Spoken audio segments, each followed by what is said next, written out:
হাসিনার আমলে ভারত এবং বাংলাদেশ সম্পর্ক ইতিহাসের সবচেয়ে খারাপ অবস্থায় পতিত হয়েছিল, যেখানে বাংলাদেশের স্বার্থ বলে কোনো কিছুর অস্তিত্ব ছিল না। শুধুমাত্র অবৈধভাবে ক্ষমতায় টিকে থাকার বিনিময়ে খুনি হাসিনা বাংলাদেশের সকল স্বার্থ বিসর্জন দিয়ে একতরফাভাবে সবকিছু ইন্ডিয়াকে দিয়ে দিয়েছিল। 2 নাম্বার। আসসালামু আলাইকুম দর্শক, আপনারা জানেন যে ইসকনের এই চিন্ময় প্রভু দাসকে গ্রেপ্তারের পর থেকে ভারতের বিভিন্ন মহল থেকে চাপ দিচ্ছে বাংলাদেশকে, বিশেষ করে ভারতীয় যে সমস্ত মিডিয়া রয়েছে সেই মিডিয়া বাংলাদেশকে নিয়ে নানান ভাবে কথা বলতে, নানান ষড়যন্ত্রমূলক কথাবার্তা বলতেছে, সংবাদ উপস্থাপন করতেছে। এছাড়া বিভিন্ন ভাবে ষড়যন্ত্র করা হচ্ছে বাংলাদেশকে নিয়ে, এমনকি যুদ্ধের পরিস্থিতি পর্যন্ত একটা তৈরি হয়ে গেছে। তো বন্ধুরা, সে ভারত কি আসলে বাংলাদেশের সাথে যুদ্ধ করতে চাইতেছে? ভারত বাংলাদেশের সাথে কি যুদ্ধ করতে পারবে? যুদ্ধ করার সাহস দেখাবে? বা বাংলাদেশ এত ছোট্ট একটি দেশ ভারতের সাথে যুদ্ধ করার সাহসিকতা দেখাবে? তো সেটাই থাকছে আজকের ভিডিওতে। পিনাকি ভট্টাচার্য কিছু গুরুত্বপূর্ণ বা চাঞ্চল্যকর তথ্য দিয়েছেন, না টেনে সম্পূর্ণ দেখার অনুরোধ রইল, বা এই তথ্যগুলো জানার জন্য অনুরোধ রইল। কথা না বাড়িয়ে আমরা মূল ভিডিওতে চলে যাচ্ছি। দেখুন, হাসিনার 15 বছর দীর্ঘ শাসন আমলে ভারত সরকার তার সাথে বিশেষ সম্পর্ক বজায় রেখে বাংলাদেশের গণতন্ত্রকামী মানুষের প্রতি কি কি অন্যায় আচরণ করেছে তেমন 10টা উল্লেখযোগ্য পয়েন্ট আজ আমি আপনাদের সামনে তুলে ধরব। 1 নাম্বার। হাসিনার আমলে ভারত এবং বাংলাদেশ সম্পর্ক ইতিহাসের সবচেয়ে খারাপ অবস্থায় পতিত হয়েছিল, যেখানে বাংলাদেশের স্বার্থ বলে কোনো কিছুর অস্তিত্ব ছিল না। শুধুমাত্র অবৈধভাবে ক্ষমতায় টিকে থাকার বিনিময়ে খুনি হাসিনা বাংলাদেশের সকল স্বার্থ বিসর্জন দিয়ে একতরফাভাবে সবকিছু ইন্ডিয়াকে দিয়ে দিয়েছিল। 2 নাম্বার। বাংলাদেশের জাতীয় সংসদের নির্বাচন সহ সকল ধরনের স্থানীয় সরকার নির্বাচন ব্যবস্থা ধ্বংস করে শেখ হাসিনা ভয়ঙ্কর স্বৈরতান্ত্রিক একদলীয় ফ্যাসিস্ট শাসন ব্যবস্থা চালু করেছিল। সেই ব্যবস্থাকে ইন্ডিয়া প্রতিবেশী দেশের আভ্যন্তরীণ বিষয় বলে প্রশ্রয় দিয়েছে এবং গণতান্ত্রিক এবং মুক্ত বিশ্বকে এমন অপরাধমূলক আচরণের বিরুদ্ধে কথা বলতে এবং প্রশ্ন তুলতে বাধা দিয়েছে। 3 নাম্বার পয়েন্ট। দমন পীড়নের মাধ্যমে ছলে বলে কৌশলে বিরোধী দলের অংশগ্রহণের সুযোগ নিঃশেষ এবং নিশ্চিহ্ন করা হয়েছিল। জনপ্রশাসন, পুলিশ, সেনাবাহিনী, বিচার ব্যবস্থাকে যথেচ্ছ ব্যবহার করে ভোট কারচুপি এবং জালিয়াতির মাধ্যমে বারে বারে নিজেদেরকে বিজয়ী ঘোষণা করেছিল ফ্যাসিস্ট আওয়ামী লীগ। আর শেখ হাসিনার সেই অবৈধ সরকারকে কে প্রথম স্বীকৃতি প্রদান করবে বা বৈধতা দেবে তা নিয়ে তীব্র প্রতিযোগিতায় লিপ্ত হতো ইন্ডিয়া এবং চীন। এক্ষেত্রে কর্তৃত্ববাদী চীনের সাথে তথাকথিত বৃহত্তর গণতন্ত্রের দেশ ইন্ডিয়ার আচরণের বিন্দুমাত্র পার্থক্য ছিল না। সরাসরি বাংলাদেশের আভ্যন্তরীণ রাজনীতিতে, ভোটের রাজনীতিতে হস্তক্ষেপ করেছে ইন্ডিয়া। অসংখ্য উদাহরণ আছে। 4 নাম্বার পয়েন্ট। বাংলাদেশের সংখ্যাগরিষ্ঠ মানুষের উপরে খুনি হাসিনার শাসনামলে ব্যাপক মানবাধিকার লঙ্ঘনের পক্ষে রাজনৈতিক সমর্থন জুগিয়েছে। বিশ্ব পরিমণ্ডলে অপরাধীর পক্ষে দাঁড়িয়েছে ভারত রাষ্ট্র। এর বিরুদ্ধে প্রতিবাদ করেছে, বিশ্ববিবেক জাগ্রত করার চেষ্টা করেছে আন্তর্জাতিক মানবাধিকার সংস্থাগুলো, যেমন Asian human rights commission, amnesty international, human rights watch, FIDH আর RFK হিউম্যান রাইটস ফাউন্ডেশন। বিরোধী দলগুলো এবং রাজনৈতিক ভিন্ন মতাবলম্বীদের দমন করতে এমন হাজার হাজার নেতাকর্মীদের বিরুদ্ধে মিথ্যা মামলা মোকদ্দমা দিয়ে তাদেরকে নিষ্ক্রিয় করা হতো। শুধু তাই না, গ্রেপ্তারকৃত বিরোধী নেতাকর্মীরা হেফাজতে নির্যাতনের শিকার হতেন। অনেকে কারাগারে চিকিৎসার অভাবে এবং নির্যাতনে মারা গেছেন। বিরোধী দলীয় সমাবেশ এবং আন্দোলনের উপরে সরকার সমর্থিত বাহিনী নিয়মিতভাবেই সংঘবদ্ধ হামলা করেছে এবং সকল ক্ষেত্রেই এইসব অপরাধীরা বিচার থেকে রেহাই পেয়েছে। আইন শৃঙ্খলা বাহিনী, বিশেষ করে র্যাব এবং পুলিশ অজস্র বিচার বহির্ভূত হত্যাকাণ্ড ঘটিয়েছে। ক্রসফায়ার বা বন্দুকযুদ্ধ নামের ঘটনাগুলোতে বহু বিরোধী দলের নেতা কর্মী প্রাণ হারিয়েছেন। বিরোধী দলের নেতাকর্মী সাংবাদিক, নাগরিক সমাজের অজস্র নেতাকর্মীদের গুম করা হয়েছে এবং এই কাজে নীরব সমর্থন জানিয়েছে সব সময় ভারত রাষ্ট্র। 5 নম্বর পয়েন্ট, সাংবাদিক এবং মানবাধিকার কর্মীদের উপরে ডিজিটাল সিকিউরিটি অ্যাক্ট ব্যবহার করে হয়রানি এবং গ্রেপ্তারের ঘটনা অহরহই ঘটেছে। মুক্ত সাংবাদিকতা এবং মত প্রকাশের স্বাধীনতাকে কঠোরভাবে দমন করা হয়েছে। সরকারের বিরুদ্ধে সমালোচনা করা ব্যক্তিদেরকে গ্রেপ্তার করা, আটককৃতদের নির্যাতনের শিকার হবার ঘটনা ছিল নিত্য নৈমিত্তিক বিষয় এবং অসংখ্য মানুষকে দেশ ছাড়া করা হয়েছে। মানবাধিকার রক্ষা করতে চাওয়া ব্যক্তি এবং সংস্থাগুলোকে নিয়মিত হুমকি, নজরদারি এবং প্রশাসনিক হয়রানির মুখোমুখি হতে হয়েছে। মানবাধিকার সংস্থা অধিকারকে বন্ধ করে দেওয়া হয়েছে। শুধু রাজনৈতিক সমর্থনই না, খুনি হাসিনা সরকারের এমন সকল ধরনের অপরাধমূলক কর্মকাণ্ডে সার্বিক সহায়তা করে গোয়েন্দা তথ্য জুগিয়ে এবং নির্যাতনের নানান কৌশল শিখিয়ে প্রশিক্ষণ দিয়েছে ভারতীয় কর্তৃপক্ষ। এখনো বাংলাদেশের বাহিনীগুলোর মধ্যে ভারতীয় অফিসারেরা প্রশিক্ষক হিসেবে আছে বলে অসমর্থিত সূত্রে জানা যাচ্ছে। অন্তত 2 জনের পার্টিকুলার আমি পেয়েছি, ভেরিফাই করছি। বাংলাদেশের রাজনৈতিক কর্মী, রাজনৈতিক নেতা, এমনকি বাংলাদেশের আদালতের সাক্ষ্যকে আদালতের সামনে থেকে ছিনতাই করে গুম করে নিয়ে তাদেরকে ভারতে পাচার করা হয়েছে। বিএনপি নেতা সালাউদ্দিন সাহেবকে বাসা থেকে গ্রেপ্তারের পরে তাকে ভারতের সিমলায় পাওয়া যায়। মৌলানা সাইদির মামলায় আদালতের সামনে থেকে সাক্ষীকে ছিনতাই করে তাকে ভারতের জেলে ঢোকানো হয়। 6 নম্বর পয়েন্ট, ফারাক্কা চুক্তি মোতাবেক বাংলাদেশকে যে পরিমাণে পানি দেওয়ার কথা সেই পানি পাওয়া যায়নি। শুধু তাই না, তিস্তা সহ একটা নদীরও পানি চুক্তি সম্পন্ন করা হয়নি। ইন্ডিয়া থেকে আসা সব কয়টি অভিন্ন আন্তর্জাতিক নদীতে বাঁধ দিয়ে পানি প্রবাহ আটকে ফেলেছে ভারত। সেদেশের অভ্যন্তরে বাঁধ নির্মাণের ফলে বাংলাদেশের নদীগুলো সব গেছে মরে। নদী আমাদের প্রাণ, আমাদের প্রধান যোগাযোগের মাধ্যম, জীবিকা আর প্রোটিনের উৎস, সেইটা পুরোপুরি ধ্বংস করে দিয়েছে ভারত, যা বাংলাদেশের জনগণের মধ্যে তীব্র অসন্তোষ তৈরি করেছে। 7 নম্বর পয়েন্ট, নানা ধরনের ছলচাতুরি করে ট্যারিফ বসিয়ে ভারতের বাজারে বাংলাদেশি পণ্য ঢুকতে বাধা সৃষ্টি করেছে, আর উল্টো দিকে বাংলাদেশের বাজার ভারতীয় পণ্য দিয়ে সয়লাভ করে দিয়েছে। ফলে 2 দেশের বাণিজ্যে ভারসাম্যহীনতা দীর্ঘদিন ধরে বিদ্যমান, যা বাংলাদেশে অর্থনৈতিক অসন্তোষ সৃষ্টি করেছে। 8 নম্বর পয়েন্ট, বিএসএফ কর্তৃক বাংলাদেশ সীমান্তে নিয়মিতভাবে এদেশের নাগরিকদের হত্যা করা ভারতীয়দের কাছে একটা কৃতিত্বের ঘটনায় পরিণত হয়েছে। খুনি হাসিনা নিজে, তার স্বরাষ্ট্র সহ অন্যান্য মন্ত্রীরা, এমনকি ডিজি সহ বিজেপির শীর্ষ কর্মকর্তারা এই জন্যে নিহত এবং আহতদের দায়ী করতেন। নির্লজ্জ এই সমস্ত দালালদের কে বুঝাবে যে অবৈধভাবে সীমান্ত পাড়ি দেওয়ার অপরাধে একজন মানুষকে বিনা বিচারে মৃত্যুদণ্ডে দণ্ডিত করা যায় না। ইন্ডিয়ার এমন সকল ভয়াবহ অমানবিক আচরণ তাদের প্রতি বাংলাদেশের মানুষের ঘৃণা আকাশস্পর্শী করেছে এবং প্রতিরোধের স্পৃহা গড়ে উঠেছে। তাদের আসাম রাজ্যের এনআরসি কার্যক্রম শেষে ভারত সরকার খুবই অন্যায্য এবং অন্যায়ভাবে সেখানে বাংলাদেশ থেকে অভিবাসী যাওয়ার অভিযোগ তুলে দোষারোপ এবং চাপ সৃষ্টি করেছে। শুধু তাই না, বিজেপির প্রধান নেতা অমিত শাহ বাংলাদেশিদেরকে উই পোকার সাথে তুলনা করেছে এবং বাংলাদেশিদেরকে উল্টো করে ঝুলিয়ে রাখার কথা বলেছে। 9 নম্বর পয়েন্ট, শুরু থেকেই ইন্ডিয়া রোহিঙ্গা গণহত্যাকারীদের পক্ষ অবলম্বন করেছে।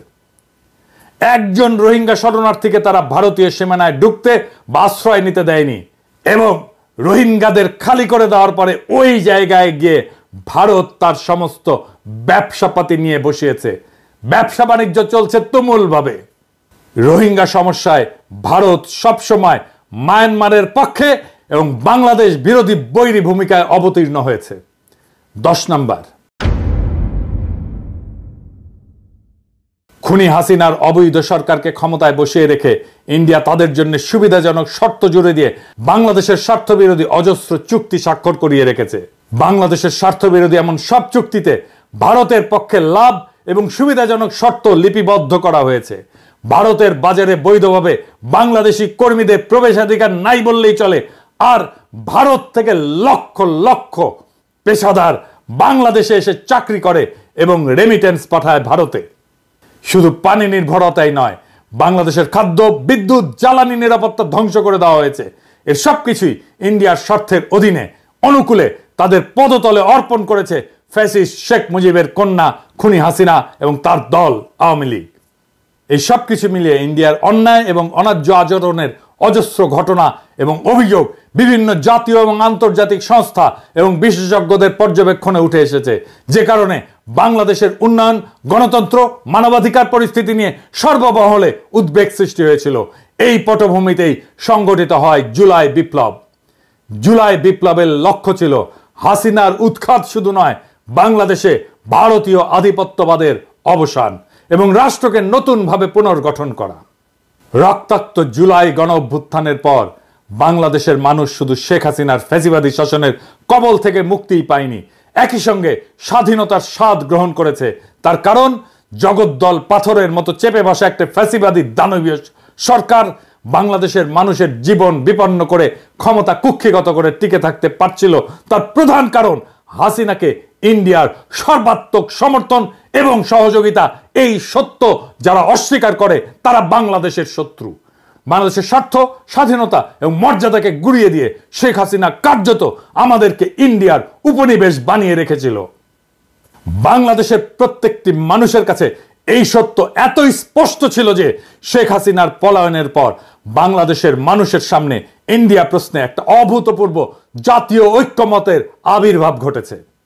সফল গণ অভ্যুত্থান সম্পন্ন হওয়ার পরপরই আগস্ট মাসের শেষ ভাগে উজানে পানি ছেড়ে দিয়ে বাংলাদেশের একটি অংশ প্লাবিত করে বিপ্লব পরবর্তী মুহূর্তে একটা বিপর্যস্ত অবস্থার মধ্যে ঠেলে দিয়েছিল ইন্ডিয়া।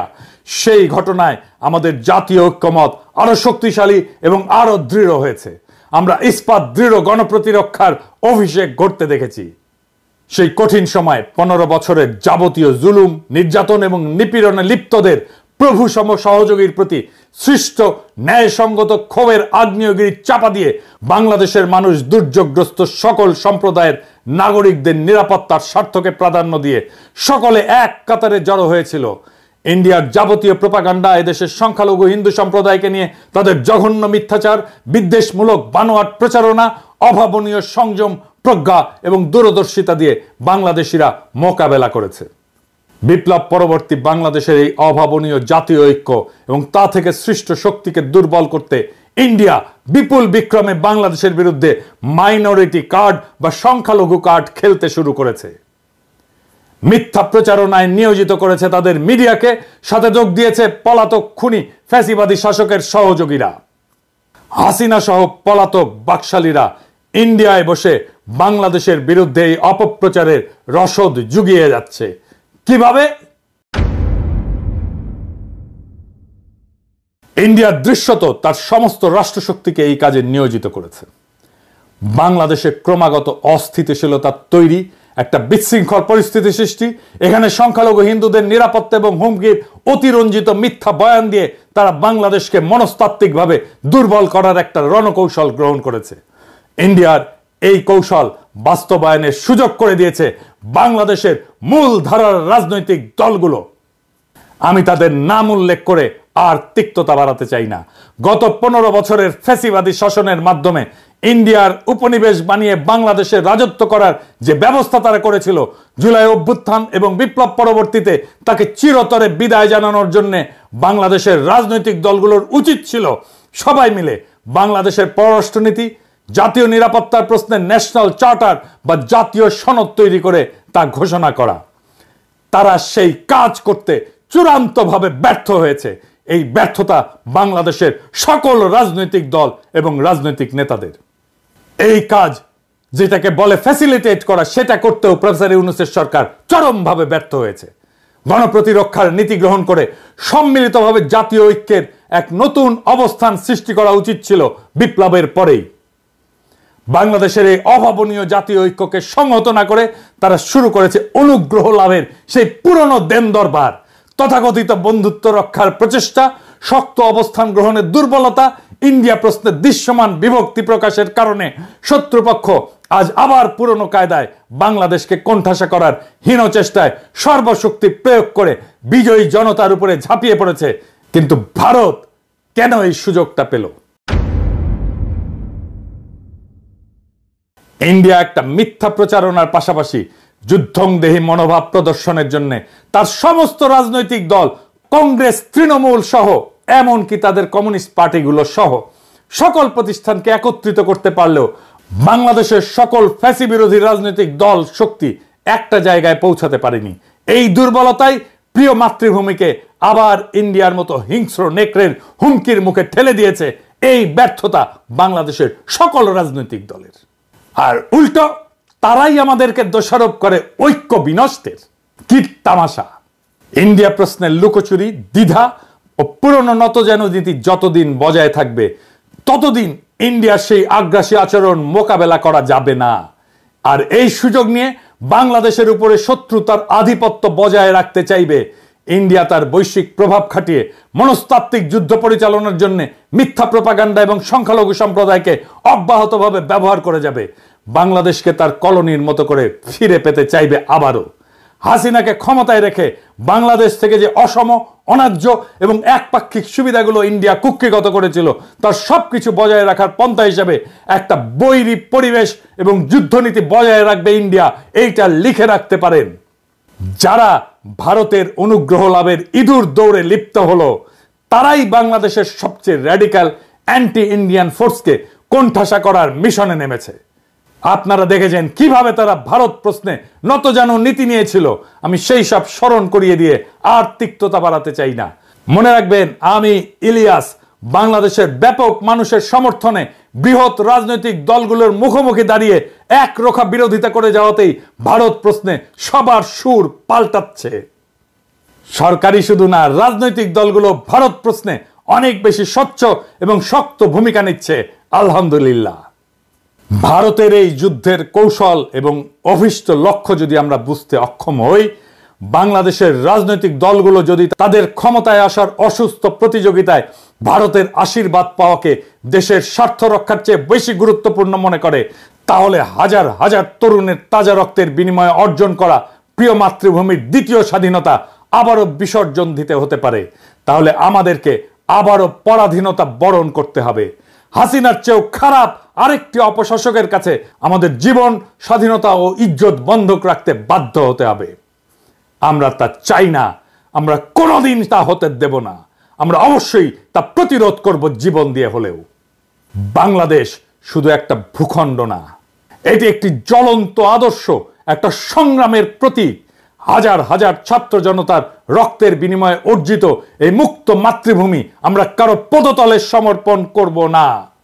দেশবাসীকে আহ্বান জানিয়ে বলতে চাই, গণ অভ্যুত্থান এবং জুলাই বিপ্লবে অংশগ্রহণকারী সকল রাজনৈতিক দল, ছাত্র জনতার সংস্থাগুলো একসাথে বসে ভবিষ্যতের জন্য এদেশের বৈষম্য বিরোধী উন্নয়নের নীতি কৌশল নির্ধারণ, অভিন্ন পররাষ্ট্রনীতি, প্রতিরক্ষা নীতি প্রণয়ন করতে হবে। এটাই হবে আমাদের ঐক্যের ভিত্তি। দেশবাসীকে আহ্বান জানিয়ে বলতে চাই, গণ অভ্যুত্থান এবং জুলাই বিপ্লবে অংশগ্রহণকারী সকল রাজনৈতিক দল এবং ছাত্র জনতার সংস্থাগুলো বসে 3টা সনদ লিখতে হবে। কি কি? উন্নয়নের নীতি, পররাষ্ট্রনীতি, প্রতিরক্ষা নীতি। এই 3টাই হবে আমাদের ঐক্যের ভিত্তি। ঐক্য নষ্ট করতেছি বলে যারা চিল্লান, দেখি এইটা করতে পারেন কিনা, এটা করার হিম্মত হয় কিনা। যদি চান এটা লিখে দিতেও পারি। ঐক্য ঐক্য করে চিল্লান, কার ভিত্তিতে ঐক্য, কেন ঐক্য, সেটা ক্লিয়ার করে বলতে হবে। আর এইবার মেহেরবানি করে লড়াইয়ের সব স্টেক হোল্ডারদেরকে সম্পৃক্ত করবেন এই 3টা নীতি লেখার জন্য। এই 3টা নীতি বা 3টা সনদ লেখার জন্য জাতীয় ঐক্য তখনই সম্ভব হবে যখন একটা লিখিত বা অলিখিত চুক্তি বা সনদ বা চার্টার থাকে।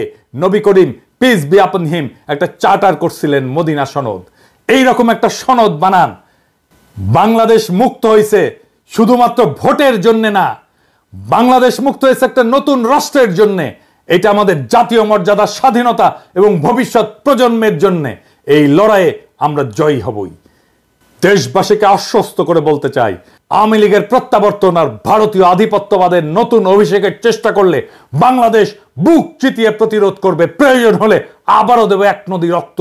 তবুও সেই আওয়ামী শাসনে ভারতের দাসত্বের জীবনে কখনো ফিরে যাব না। হয় মুক্ত স্বাধীন মাতৃভূমি অথবা মৃত্যু, এর মাঝামাঝি আর কিছু নাই। ইনকিলাব জিন্দাবাদ।